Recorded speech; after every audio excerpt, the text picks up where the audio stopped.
Good afternoon, everybody. It's Mark. I had a little issue with my disposal over the holidays, so we need to replace it. We're going to replace it with a like model. This is a half horsepower Badger number 5 model. Let's see how this works. First of all, we're going to open the box to see what's in it. Registration paperwork and directions. My disposal is the exact same model that I'm replacing. It's a Badger 5 half horsepower. They come with a quick lock connection, so I don't need to replace this. The only time you're going to want to replace this is if you're removing this and you break the seal of the sink strainer itself. You're going to want to use plumber's putty underneath it and redo this whole part. Hopefully we can avoid that because it will take this to a much longer than 5-minute process. My model of this is corded.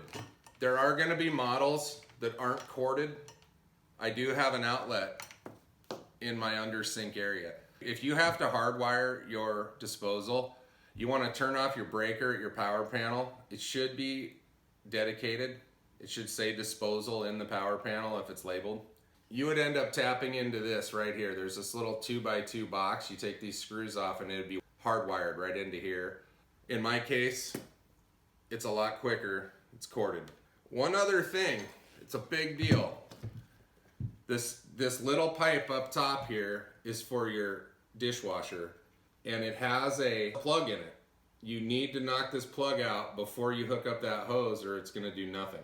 If you don't have a dishwasher hose installed, leave that plug in there for obvious reasons. The second part of this is the P-trap system that it's going to run into will connect right here. That doesn't have a plug in it. That's pretty standard. Shouldn't have anything in the way to obstruct the flow. So we have it out of the box, and all we need to do is connect this ring to the existing ring that's already in there. The tools needed to complete this are a little bucket that will fit underneath your piping, a screwdriver, a nut driver, and a pair of channel locks if you have couplings that require so. In the case of mine, they have handholds on them. That's all you need. Okay, before you start, what you're going to want to do here is clean out the underside of your sink, because you don't want anything that might come out of this pipe to just fall onto whatever. So have a catch bucket, have a clean work area, give yourself some space, and this will go a lot smoother. Always keep towels on hand if there's any spillage. The first thing we're going to do is remove this clamp for the dishwasher hose. You'll be doing that with a flathead screwdriver or a nut driver. You don't need to back it all the way off because it will just slide off. And any residue will go into this bucket. Now next, we're going to go ahead and use the nut driver again to remove the P-trap pipe that adjoins the disposal. And remember to always put a little bucket under here because there will be something come out. There's 2 screws that hold that in place, and you'll have this ring, this washer essentially. We'll explain why this is more important later. Now you're going to unscrew it. Now, if you don't have these handy handholds to unscrew your pipe, you'll need a pair of channel locks to do so, and you want to be gentle with this stuff because most ABS can break if you apply too much pressure. Let's get this off of here. And like I said, we are going to have a little residual, not a whole lot. Just let that drain out. It'll save you a lot of grief down the road, I promise. Okay, so in my case, I have a reverse osmosis system hooked up. Filter system, so water's coming through the cold side and running through all of this. In order to stop that trickle of water, on mine it's a pull system to open and close the valve. For most people it's probably a dial. Once you do that, you've now stopped any flow of water coming in. Be careful not to turn on your sink at this point because you will make a giant mess. Now, to simply get the disposal, what we're going to do is twist clockwise. And there it is. I mean, that's as simple as it gets.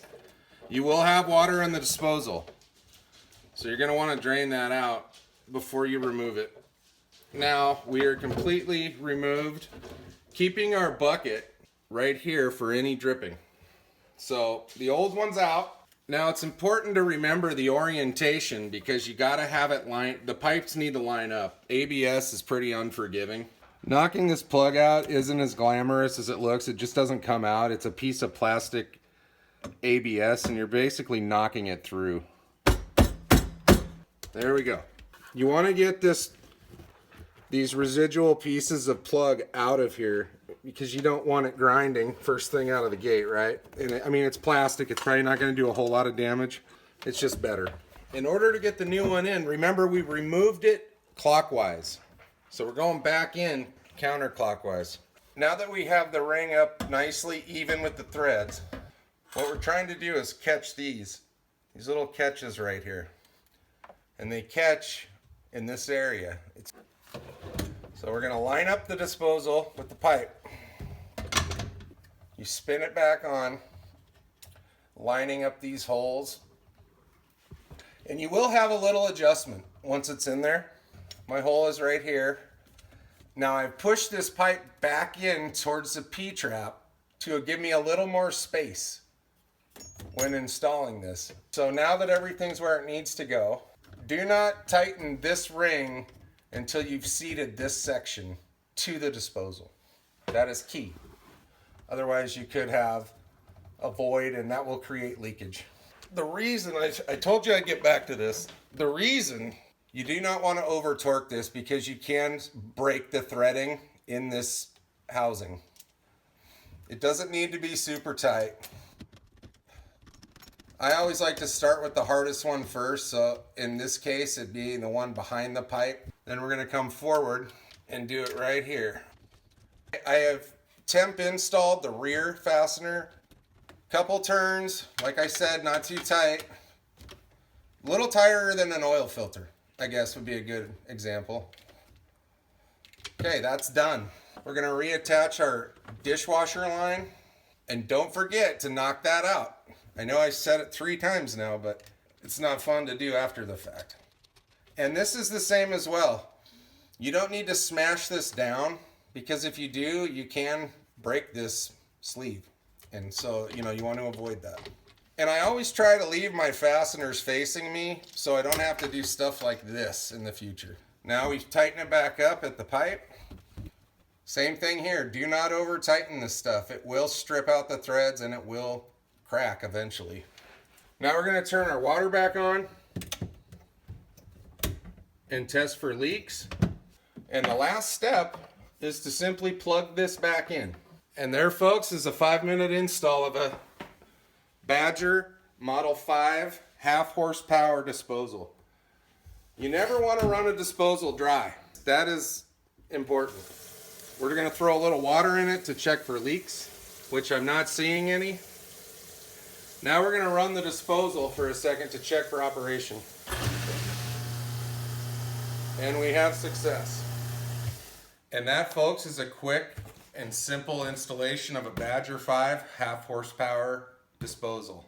It can be overthought in a lot of ways. A lot of people see all this hardware.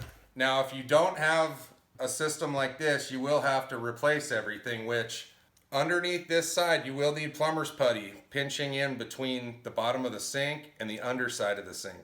So in my case, I replaced like model for like model to avoid having to mess around with this.